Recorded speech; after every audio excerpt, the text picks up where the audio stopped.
difficult of season. The whole of the UK is currently feeling the effects of the Omicron.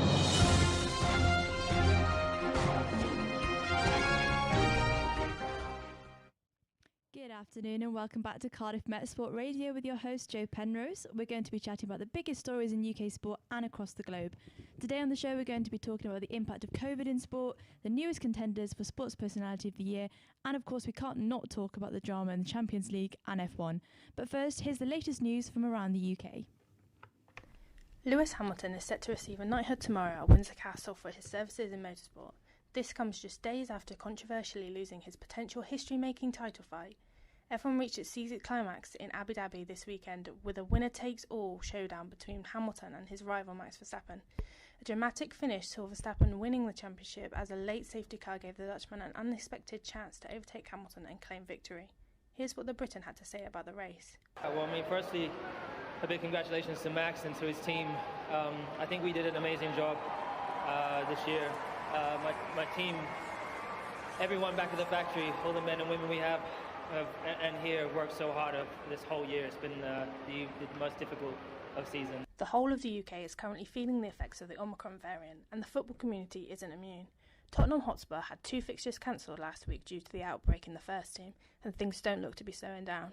In the recent testing periods, the Premier League has had a record of 42 positive cases confirmed.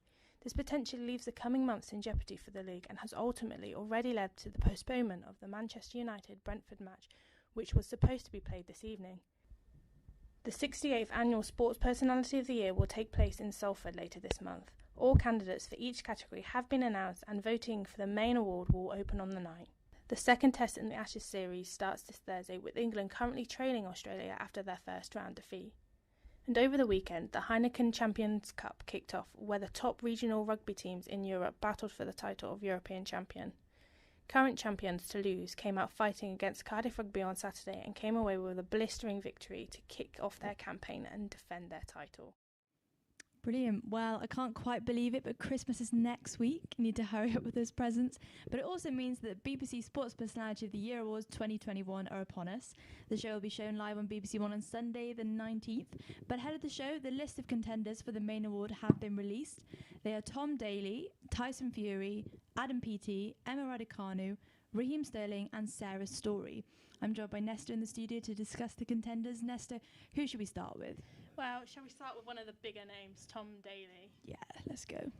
So he's a British diver and obviously been to quite a few Olympics now, but this time it was the time that he got his gold medal. Definitely deserved that after all the years.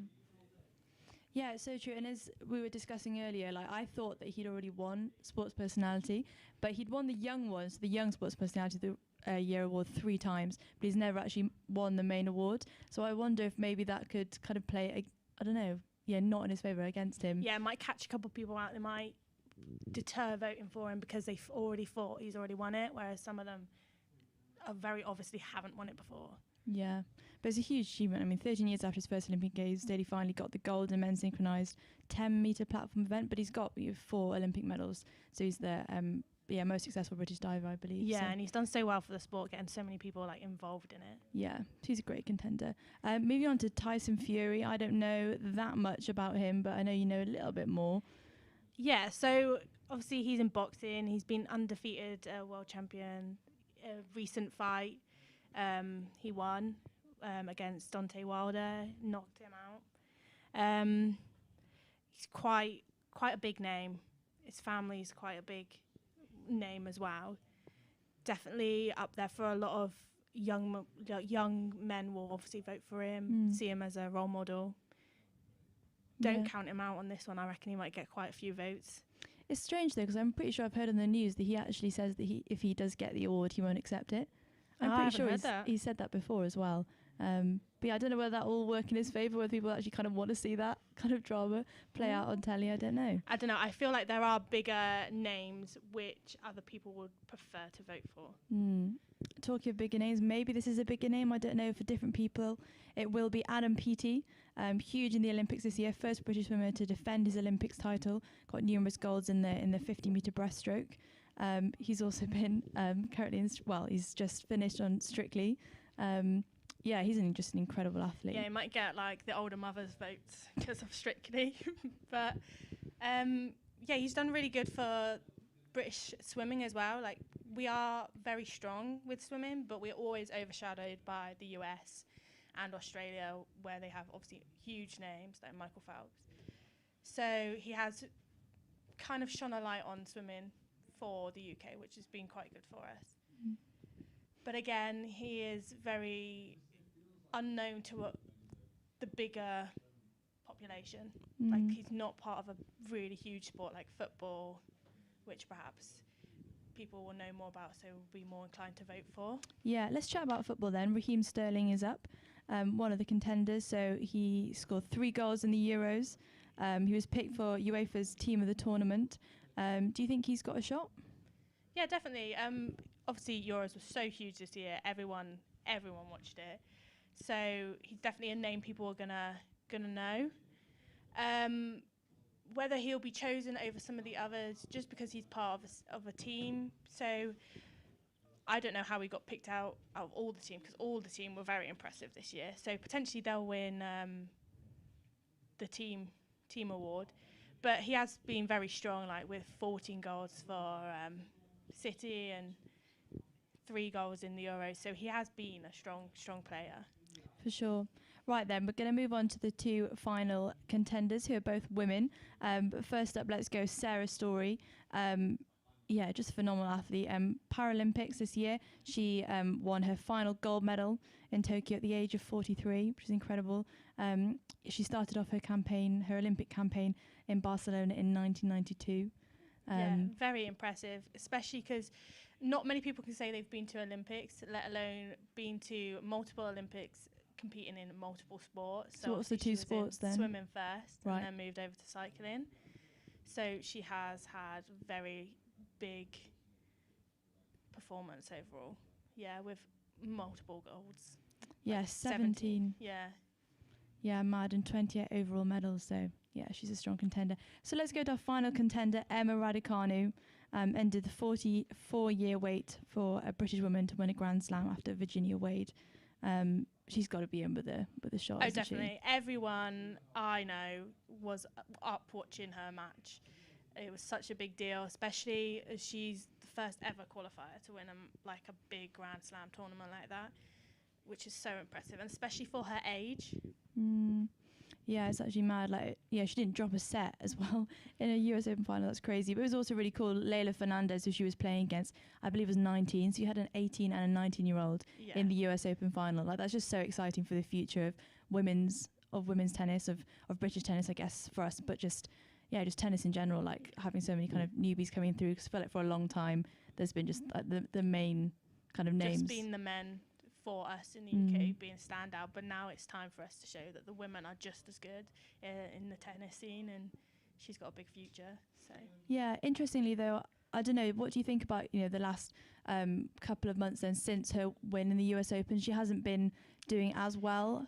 I think she struggled, but I think it might just be her age, the fact that she's now looking for a new coach, that she's been trying to do a lot more like press as compared to before. Not much. She wasn't very well known, so she didn't have these opportunities that she has now, which are taking time away from her training, and like mentally she's obviously going to be in a completely different place.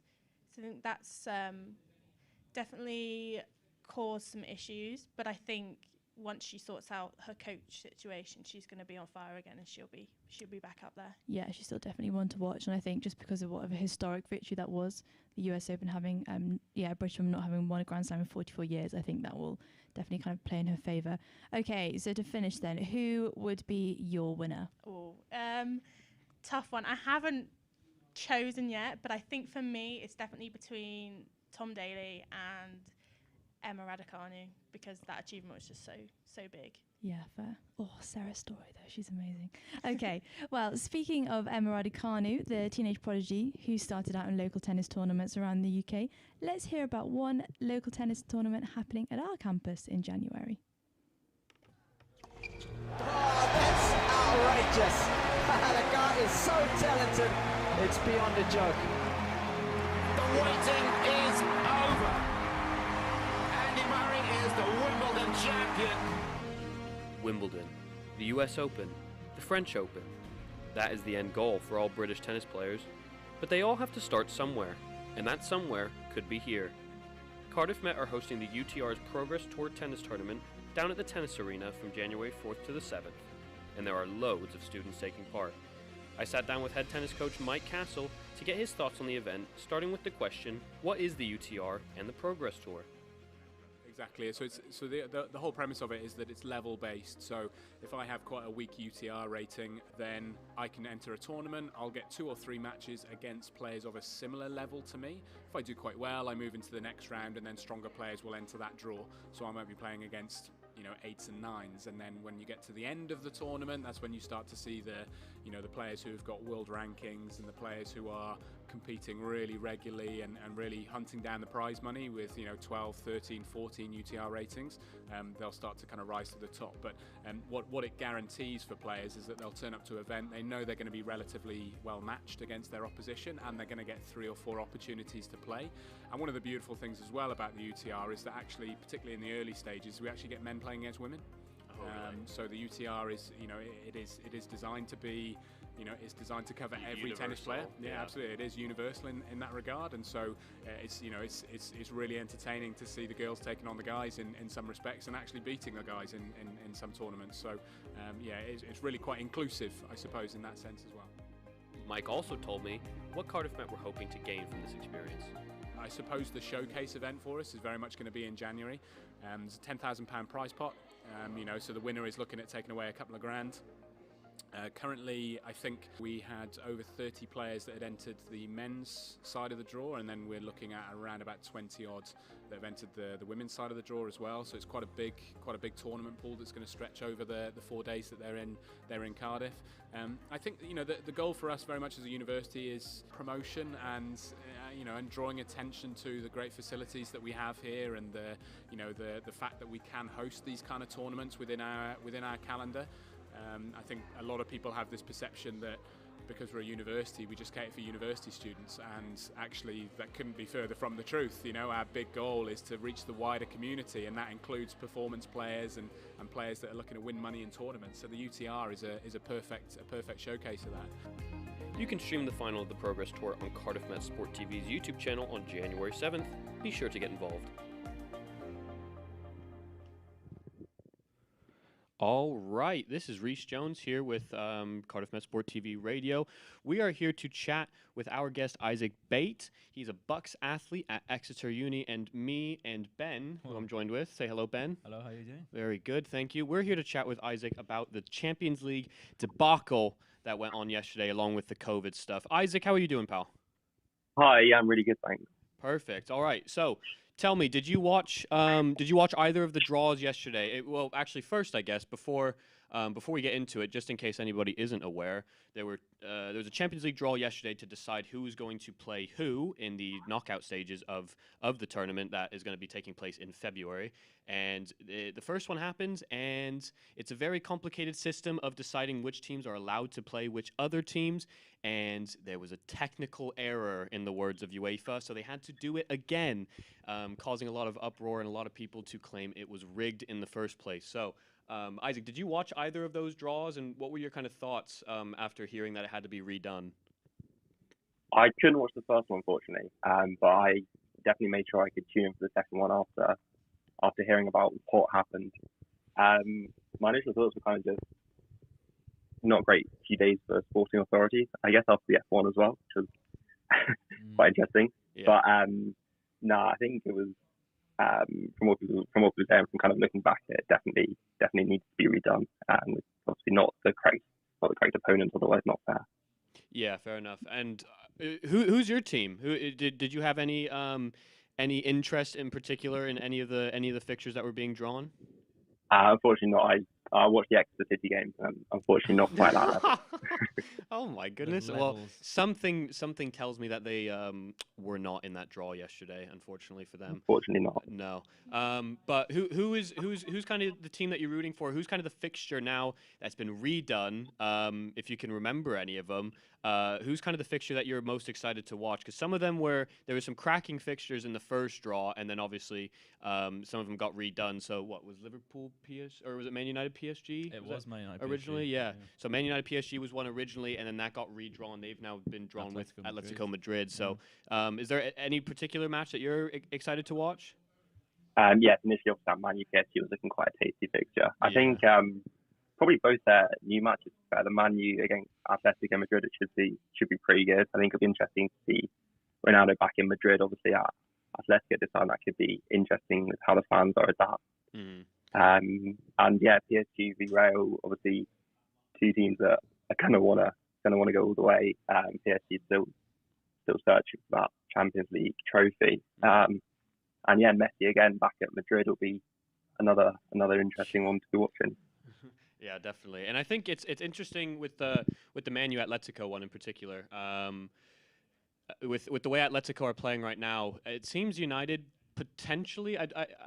I would want to say that they're on an upward trajectory going into February with the new manager and stuff. You know, it's obviously the Christmas period is so busy. It's going to be a lot easier to determine their levels after the Christmas period, especially when it comes to injuries, because that's a very heavy playing time of year.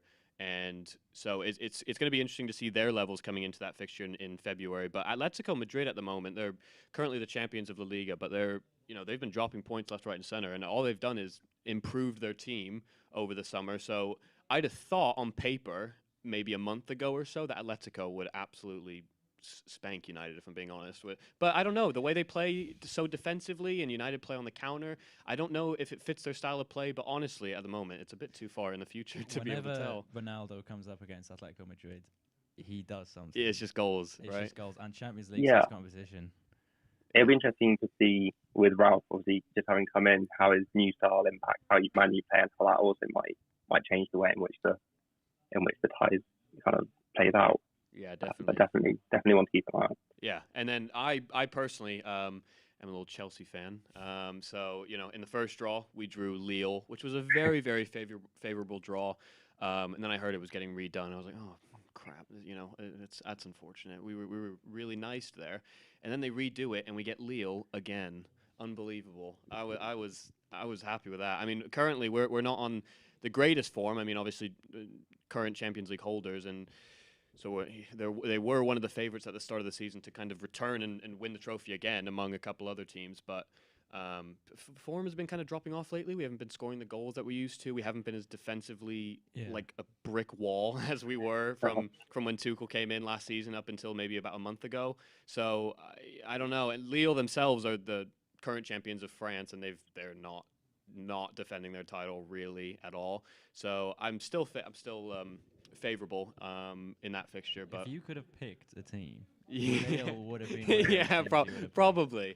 Yeah, probably, to be fair, it probably would have been my team. But after that draw, Isaac, who is your team? Who do you think is going to win the whole thing? Oh, that's a big question. I think Liverpool are looking good again. I think obviously domestically they're doing well, and I think they've just got that front three, or I guess front four, depending on if they're setting Firmino or Shota. But I think that's going to be able to carve through most of the other teams. And defensively, with Van Dijk back this season, I think they might be able to go again. Trent and Robertson on the wings, putting the balls. That's probably who I'd go for. That's probably a fair shout. I mean, arguably they currently have the best player on earth in some people's eyes, on form at the moment in Mo Salah in terms of his goal scoring. I mean, he's 20 goals all comps so far this season. It's only December, which is kind of mental. It might be 21 now. I'm not sure if the penalty on the weekend made it to 21. I'm not sure, but which is, I mean, that's ridiculous in itself. Ben, definitely hard to argue that. No, it is hard to argue. So exactly. I mean, I can see them easily winning. Ben, who's the team that you think is going to win the whole thing? Oh, I'm not entirely sure, but there's one team I want to see go far, and that's Ajax. Yeah. They have had such a good start to the group stage, and they've got the top goal scorer in the whole competition in Halle. Mhm. They did it a few seasons ago. They got to the semi-finals, and they were looking like they were going to the final. I think they could go far again, especially reckon? with teams like Barcelona dropping out. Yeah, I mean that's a fair shout. I mean, even though I'm a Chelsea fan, if there was a team that I kind of had to pick as the Cinderella story kind of underdog that I would want to be watching, it would probably be Ajax as well. I have got to say Chelsea, Me right? too, I think me it's got to be too. I think it's got to be Chelsea. I think you're going to win the whole thing. If I mean, I think right now Tuchel's just in a bit of a slump. I think our goal scorers are in a bit of a slump, but players like Mason Mount right now are kind of back in the squad and picking up his form again, and picking up his end of the bargain. Lukaku is Lukaku. He's going to find his form again. He's going to start scoring goals again because he's one of the best, probably a top 3, top 5 finisher in the world at the moment. Timo Werner is, he's Timo Werner, as inconsistent as I've ever seen, but I mean, if he hits his form, I mean, in the last game against who was it? Zenit, right? It was. Yeah. Last game against Zenit, 2 goals and an assist. Like, I mean, that's promising stuff to see. Hopefully, that'll lead into the rest of the Champions League season for him. So, Liverpool, Ajax, interesting choice, and Chelsea as our favorites to win the whole thing. Isaac, thanks for joining us today. Really, really good chat with you about that, and I hope you have a good rest of your day. Cheers, thanks for having me on. Cheers, pal. Thank you. All right, Benjamin, now, keeping on with the football, let's chat about COVID. Yep. And as much as COVID has been talked about over the past couple months and in the last year and a half or so, it's still ever present in the world of sport right now, especially with today's fixture with Man United and Brentford getting called off due to an outbreak in the Man United camp. What do you think is going to happen going into this super busy period of December with games happening every 2 or 3 days with COVID? I think what they're going to do is going to be different to last year. They're going to keep playing the games, and they're going to do it on a game-by-game basis, whether or not they're going to postpone the games. I don't think they'll go into a fire break where they'll stop the games while the cases are rising. Do you think so? I mean, I haven't really got a clue what the rules are in terms of extending the season at the end of the season. I mean, obviously, there's no major international competition going on in the summer, so theoretically they could push the season an extra month or so into the summer.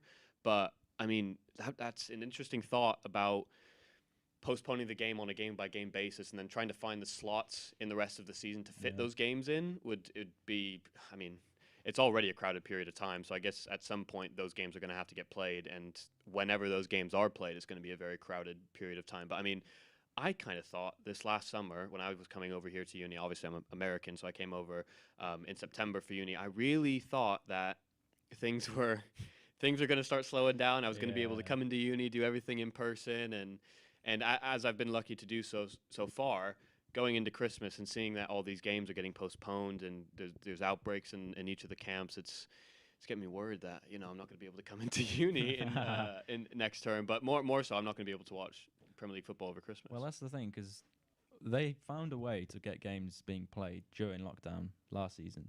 So everyone was at home, but they had the games on. And now everyone's out doing normal stuff, and they're talking about not putting the games on.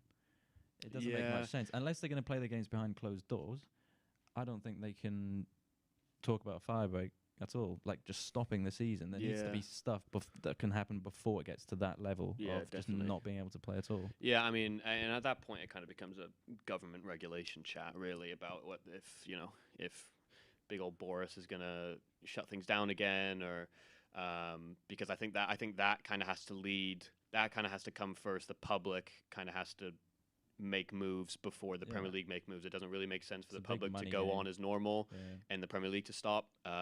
So something tells me that there's probably going to be, if it continues on the trajectory that's currently on, which is cases keep rising. Obviously, this week being a record-breaking week in terms of positive cases, with 42 in players and staff across the league, which is the highest it's been, period, ever. Even last year, they didn't have that many in a week. So frightening times in terms of COVID, in terms of the Premier League and the future of the season. I mean, it's scary to think that it's still happening. I'd have thought with vaccines and everything and social distancing that it would have started to slow down, but it doesn't seem to be slowing down anytime soon. But your team at the moment, let's just talk about your team really quick. Everton are in a bit of a bit of a stale situation right now, yeah? Yeah. 1 win in 9. Rafa in, Rafa out? Rafa out, mate. Rafa out. You can't blame injuries anymore. No, I don't think you can, no. After 10 games. No, I mean, not after the Liverpool game where you had like 10 injured players, your entire first team like back. And I was like, oh, they're back. And I mean, it's Liverpool, so you're not expected to win that game. But now they're, Crystal Palace. You need to start getting a run of games going. You're losing to Crystal Palace. Yeah. To Crystal Palace, Conor Gallagher scoring that many goals against you, So, yeah, very interesting start to the Premier League season. Very interesting to see how this really busy Christmas period is going to go on. Now, moving on from the football, let's talk about a bit of cricket. So, obviously, the Ashes are going on right now in Australia, and speaking with COVID, before the Ashes, the England squad were hesitant to whether or not they were actually going to go to the tournament. And, they've decided after setting up a couple rules and regulations and making hard decisions with their families and stuff that they were going to go to Australia for the, around 6 weeks or so that's going on. So, it seems to be going fairly tough for them right now. They've lost their first game. They've got another game coming up this weekend against Australia, maybe. Yeah. So things have been going tough for England cricket, but we have sat down, Joe here, our host, has sat down with Cardiff Met cricket player Tasha Morton and talked about her ride with cricket and injuries. Have a listen. Hello, I'm Reece Jones with your afternoon global sports headlines. The plan was just to work as hard as I could to move from that academy into the senior spots. But yeah, then injury happened. Hello, I'm...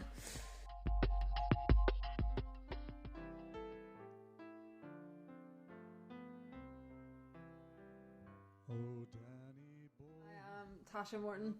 I am doing a Masters at Cardiff Met in strength and conditioning, and I play cricket. I started playing cricket quite late. I was maybe like 14 or 15, and then moved into your provincial sides quite early, and through that then got selected for the Irish under-17s and under-19s, which was class, and then kind of aged out of that 19s and got put onto what was previously known as, I'm going to butcher this name, the Shaporji Palonji Cricket Academy. Played in a series called the Super Threes, which was like a selection process for any form of like Irish senior cricket. It was in one of those games where I tore the labrum in my shoulder. That was my rise anyway. And the plan was just to work as hard as I could to move from that academy into the senior spots. But and then injury didn't happen. But yeah, then injury happened. First year at uni, I tore my labrum in my shoulder playing cricket, and then through that lost my spaces on all kind of squads and teams, and they were technically paused. It was made quite clear that I had got myself back to a good place, was training for a couple of months with the Irish senior ladies, and they just didn't make a space available for me, which was heartbreaking, but that's just kind of the way it goes. So I'm a Christian, and yeah, I've always kind of believed that God is like, he's got a path for me, so whatever happens is like, I'm just going to trust his process and move forward with that. So when things with the team didn't work out, like I was beyond heartbroken, and like when I tore my shoulder, I was in probably one of the lowest places I'd been, but I think it really helped me realise that like my identity's not in sport. Like, winning and losing isn't everything for me. It's nice to win, but it's not the be all and end all, and I think it just makes sport so much more enjoyable when you're giving it all back. Cardiff Met looked like they had a good women's setup. I wanted to see if I could play county. The girls on the team are class. Everyone gets on really well. People are working hard. Everyone up at 8 a.m. twice a week at least to get the fitness in. The indoor regionals were class. We won those. And it was great banter. Like, I'd only known the girls for a few weeks, and then we've got the finals coming up in the first weekend in February, so that'll be class as well. Great. Well, really enjoyed making that feature. Really interesting story there, and a great girl as well. Moving on now, let's talk about the F1 drama on the weekend. I'm joined by Nesta, Ben, and Reese to talk all things Formula One. Guys, where to start? There's still a lot of controversy in the media following that title race. Yeah, it was a very dramatic race to end a very dramatic season. So many people had very split on who they wanted to win. So personally, I wanted Max to win from the beginning. And what I don't know about you, Ben. I'm not that big a fan of the F1, but I did watch the race. And when I'm following drivers, I'll pick who I like based off their personalities, not how I know them as drivers. And Hamilton is not on the top of my list of drivers that I enjoy watching, really. So I'm quite glad Verstappen won, not going to lie. Well, at least we can grow on that. Yeah, Hamilton has changed a lot, but he is still one of the greatest drivers. It was going to be a very historic win if he did win. Yeah. But obviously Max stole it away at the last minute. I think a lot of questions have been asked to the FIA, so the people in charge of the whole of F1, on how they've managed to not fluff the whole race up, but make some very questionable decisions on how the race ended up happening. And situations in the race should have happened, shouldn't have happened. But it's been like that all season. So situation in Imola with the red flag, making sure, kind of gave Hamilton an advantage then. Obviously, the same sort of situation gave Max the advantage this time. Imola's not talked about because it wasn't the title race, whereas this one was. But I think even a lot of the drivers after had a lot of questions for the FIA. Like, some of them expressed it more than others, but they were all very confused after that race. I think everyone was a bit confused after the race. Yeah, they didn't explain it very well when I was watching the race either, but it does make sense. They let the safety car go for them to race the last lap. It's a motorsport race. It's about racing. Surely. Yeah, I think that's what they were trying to get across. The problem is the situation with rules in regards to how many people they let through. Okay, yeah. So if you're going to let cars pass that had been lapped, you had to let them all pass, but they only let a certain number pass so that Max and Lewis were next to each other, which gave Max an advantage. But then, yeah, it was just a bit of a mess of a end of a race. I can understand Mercedes' point of view, but they've had both their appeals turned down, and I can see why. Do you agree with them trying to continue on those appeals? No, I think the way the race ended was the right way for F1 to go about it, yeah. Okay, well, I think Max was the deserved winner of the whole season. Of course he was. But I feel like he should have had a better race to win it. Yeah. Brilliant, guys. Well, thanks for your insight. And yeah, it'll be interesting to see if things look different next year because of this last race. Okay, we're going to wrap up the show. Wow, Christmas. Oh my gosh. Yeah, sorry about that. Horrendous. We're going to wrap up the show with a winter sports quiz. Initially, I thought this was like a wintry, Christmassy sports quiz, but no, it's a winter sports quiz. Oh my gosh. We're going to be useless on this. Yeah, so, yeah. Let's see how you guys do. So are you guys going to work together? Yes. Because I think that would be best. Choice. We're going to get unanimous answers here. Work as a team. Joe is the quiz master. Hit us with it right now. I am the quiz master. Okay, first question. Which female member of Team GB won a gold medal in the skeleton event at the Sochi 2014 Winter Olympics? What? 2014? I watched it. What but on earth? Cannot remember her name. Wait, did you say it's multiple choice? No. No? Oh my gosh. I want to say something like Victoria or someone like that. I haven't got a clue. No. Oh, guys, I would have known this. Okay. It's Lizzie Arnold. Let's just move on. If I actually have ever heard that name before, I maybe would have guessed it, but actually never heard of her before. Next. Right. Okay. Next question. How many people are there in a curling team? Oh, I know this one. I do know. Ben, what you saying? Yeah, I've watched a bit of curling. Oh. Okay, so are you going to tell us the answer or no? Let me think. No. It's quite a few of them. Ben, this is not what I expect when you say I know the answer. I'm going to say 4. 4. That sounds kind of low, but I actually haven't got a clue. Yeah, you reckon? I'd say 4 or 5. 4? All right. Maybe 6. We'll go with 4. 4 is correct. Yes! Well Ben, lads. Well done. Let's go. Ben. Okay. In which country was the 2018 Winter Olympics held? Oh. South Korea. Yes. Pyongyang. Can you remember? Yes. Yeah. Oh, that's no discussion. That's just it. Straight in The there. speed. I was about to say no, but okay, that's cool. Next. Question 4. In skiing, which piste colour denotes a beginner's slope? It's green, isn't it? Yeah. I would go. I've never been skiing. I know but black is like hard. black's Is hard. hard. Black diamond is like hard. It's blue or green. I want to say I'd it's go green. with green. I'll say green. Okay. Green is correct. Oh, that's my travels to Colorado coming in. Yeah, brilliant. Oh, those black pieces while I accidentally went down a black once. It was terrifying. I've gone down a green and almost died and buckled my knees. So Well, I've haven't never even been, touched so the I black. hate to think what I'd be like. Yeah, horrendous. Next. Okay, question 5. Which country has won the most Winter Olympic medals to date? Oh, it's got to be a Ooh, it's- Scandinavian. Yeah, I would have You gone. reckon? They're so Well- small though. I reckon it's like Canada. Do you reckon? I reckon it's. If you think which country has won the most Olympic medals, kind of regardless of the Olympics, I feel like it's got to be somebody huge.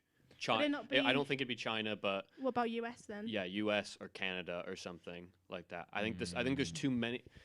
Oh, Joe's giving me It's this definitely face. got to be- Joe's giving me this face. I think I'm wrong. I'm saying nothing. Well, let's get this answer in I then. think I'm wrong. I think I go for a Scandinavian country. I'm going to say Norway. Okay, well, let's Okay. have separate answers. Let's have separate answers on this last Okay. one. He's saying Norway. I'm gonna say Canada. I'd go with the US then. Okay, well, US had 282, so they were second place. Ooh. And Norway was first. No way! Smashed it, Ben. What? Absolute Winter Olympics genius. That's ridiculous. You just have so many skiers, I'm pretty sure. Yeah, they got snow all year round. Okay, final question. No, I think Yeah, we can go one We more. can- We can we do can one more Let's quick one. go. Final question. Which 1993 American comedy film is loosely based on the Jamaican bobsleighs team? Oh, debuting? Cool Runnings. Classic. It's Quiz on over. every Christmas. Cool Runnings. All the Quiz time. over. What a film.